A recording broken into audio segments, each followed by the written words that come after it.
Introduction à l'épître de Paul aux Romains, d'après la Bible d'études Esprit et Vie.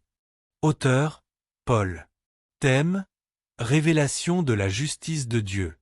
Date de rédaction, environ 57 après Jésus-Christ. Contexte historique.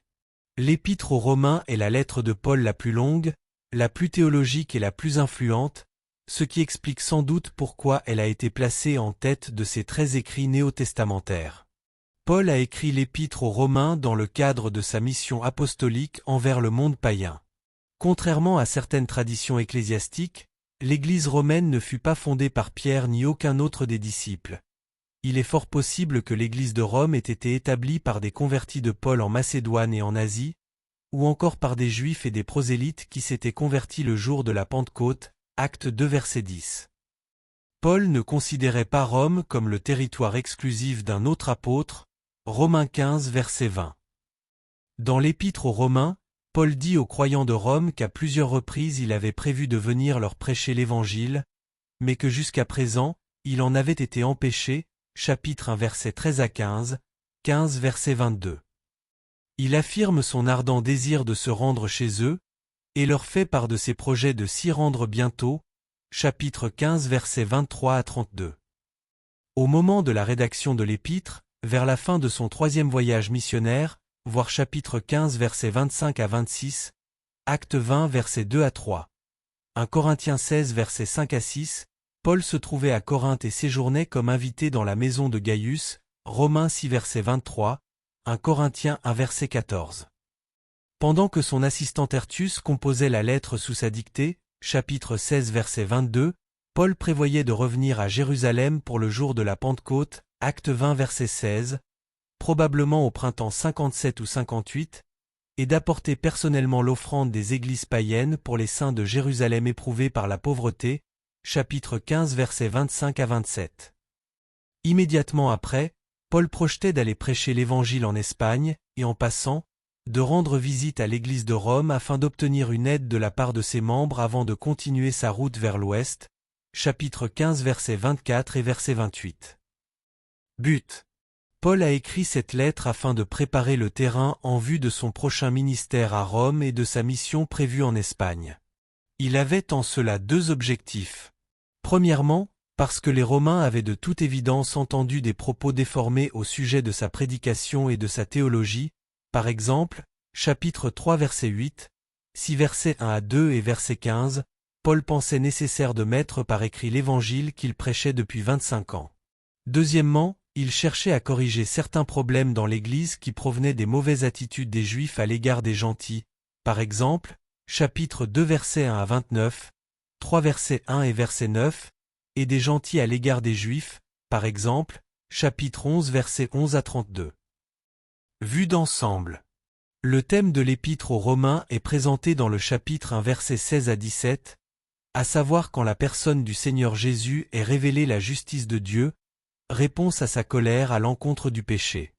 Paul établit ensuite les vérités fondamentales de l'Évangile. Premièrement, il souligne l'universalité du problème du péché, ainsi que de la nécessité pour l'humanité d'être justifiée, chapitre 1 verset 18 à 3 verset 20.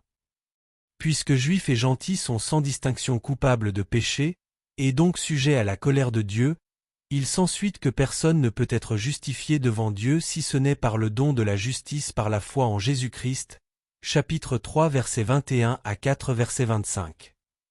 Ayant été justifiés gratuitement par grâce au moyen de la foi et ayant reçu l'assurance de notre salut, chapitre 5, la justice de Dieu imméritée est démontrée par notre mort avec Christ au péché, chapitre 6, par notre délivrance des luttes produites par la justice de la loi, chapitre 7, ainsi que par notre adoption en tant qu'enfant de Dieu et notre nouvelle vie, par l'Esprit, qui mène à la glorification, chapitre 8. Dieu exécute ce plan rédempteur en dépit de l'incrédulité d'Israël, chapitre 9 à 11.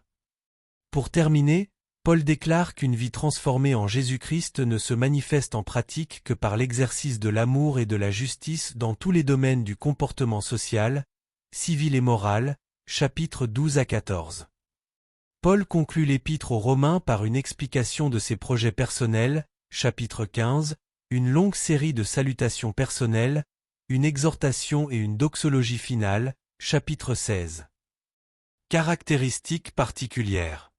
Cet élément particulier caractérise l'épître aux Romains. Premièrement, cette épître est la lettre plus systématique de Paul, la lettre théologique par excellence du Nouveau Testament. Deuxièmement, Paul emploie un style littéraire faisant appel aux questions et réponses, caractéristique de l'argumentation, par exemple, chapitre 3 verset 1, versets 4 à 6, verset 9 et verset 31.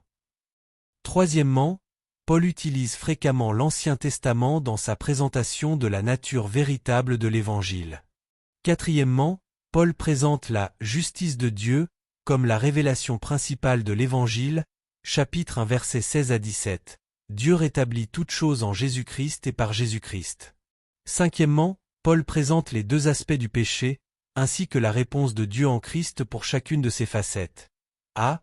Le péché comme transgression personnelle, chapitre 1 verset 1 à 5 verset 11, et le principe du péché, en grec, béamartia, c'est-à-dire la tendance du cœur de tout un chacun depuis la chute d'Adam, chapitre 5 verset 12 à 8 verset 39. Sixièmement, Romains chapitre 8 est le chapitre le plus détaillé de la Bible sur l'œuvre du Saint-Esprit dans la vie du croyant. Septièmement, Romains présente l'analyse la plus remarquable de toute la Bible concernant le rejet de Christ par les Juifs, à l'exception d'un reste, et le plan de rédemption parfaite que Dieu a conçu et dont Israël finira par bénéficier, chapitres 9 à 11.